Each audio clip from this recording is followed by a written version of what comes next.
जेठ का महीना अपने पूरे जोर पर था। आसमान में सूरज ऐसा चमक रहा था जैसे आग का गोला धरती को जला देने पर तुला हो। धरती तपकर तवे जैसी हो गई थी। हवा भी चलती तो ठंडक नहीं बल्कि गर्म लपटों का एहसास कराती। पक्षी भी अपने घोंसलों में चुप बैठे थे और जानवर पेड़ों की छाया ढूंढ रहे थे। उसी समय उसी राज्य के बीचों बीच एक विशाल और भव्य महल खड़ा था। राजा वीरेंद्र और रानी सौम्या का महल। महल के अंदर सब कुछ अलग था। संगमरमर की ठंडी फर्श, झरनों जैसे फव्वारे और हर कमरे में ठंडी खुशबूदार हवा। जहां बाहर लोग एक बूंद पानी के लिए तरस रहे थे, वहीं महल के अंदर ठंडे शरबत और फलों की बहार थी। रानी का बदलता मन। एक दिन रानी सौम्या महल की ऊंची खिड़की से बाहर देख रही थी। उसकी नजर एक छोटे से बच्चे पर पड़ी। वो बच्चा तपती धूप में नंगे पैर दौड़ रहा था। उसके हाथ में एक खाली घड़ा था। वो बार बार इधर उधर देखता, शायद उसे कहीं पानी नहीं मिल रहा था। थोड़ी दूर एक बूढ़ी औरत पेड़ के नीचे बैठी थी। उसके चेहरे पर थकान और लाचारी साफ दिखाई दे रही थी। ये सब देखकर रानी का दिल भर आया। उसकी आंखों में आंसू आ गए। वो तुरंत राजा के पास गई और बोली, महाराज, क्या आपने कभी सोचा है कि इस तपती गर्मी में हमारे लोग कैसे जी रहे हैं?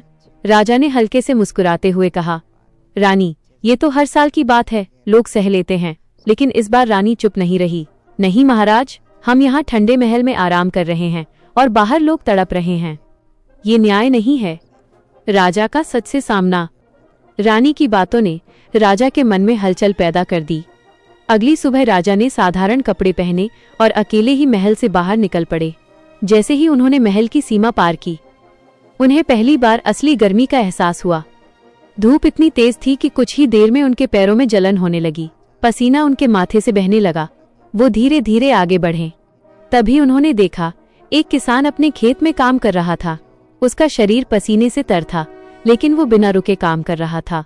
राजा उसके पास गए और बोले, भाई, इतनी गर्मी में भी तुम काम कर रहे हो? किसान मुस्कुराया और बोला, अगर मैं काम नहीं करूंगा तो मेरे परिवार को खाना कैसे मिलेगा? राजा के पास इसका कोई जवाब नहीं था। एक छोटा सा घड़ा, बड़ी सीख। थोड़ी दूर चलने के बाद राजा बहुत थक गए। उन्हें जोर से प्यास लगी। उन्हें एक छोटी सी झोपड़ी दिखी। वहां एक गरीब औरत बैठी थी। राजा ने पानी मांगा।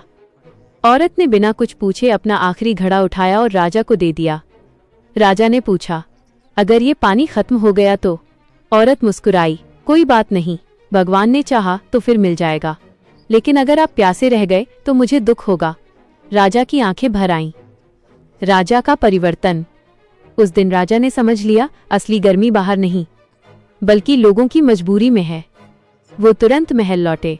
उन्होंने सभा बुलाई और आदेश दिया, हर गांव में कुएं और तालाब बनवाए जाएं। सड़कों के किनारे हजारों पेड़ लगाए जाएं। हर कुछ दूरी पर छाया और पानी के विश्राम स्थल बनाए जाएं। गरीबों को मुफ्त पानी और शरबत दिया जाए। बदलता हुआ राज्य। कुछ ही महीनों में पूरा राज्य बदल गया। जहां पहले सूखी धरती थी, वहां अब हरियाली दिखने लगी। लोगों को रास्ते में पानी और छाया मिलने लगी। बच्चे अब धूप में रोते नहीं, खेलते नजर आते थे। बूढ़े लोग अब आराम से बैठ सकते थे। अंतिम दृश्य। एक दिन रानी फिर उसी खिड़की पर खड़ी थी, लेकिन इस बार नजारा अलग था। वो बच्चा अब हंस रहा था। उसके हाथ में पानी से भरा घड़ा था। रानी मुस्कुराई। राजा उसके पास आए और बोले, रानी, अब समझ आया, असली ठंडक महल की दीवारों में नहीं बल्कि लोगों की खुशी में होती है। रानी ने धीरे से कहा, और सच्चा राजा वही होता है जो अपने लोगों का दर्द समझे। सीख। दूसरों की तकलीफ को समझना ही असली इंसानियत है। सच्ची खुशी अपने आराम में नहीं, दूसरों को राहत देने में है।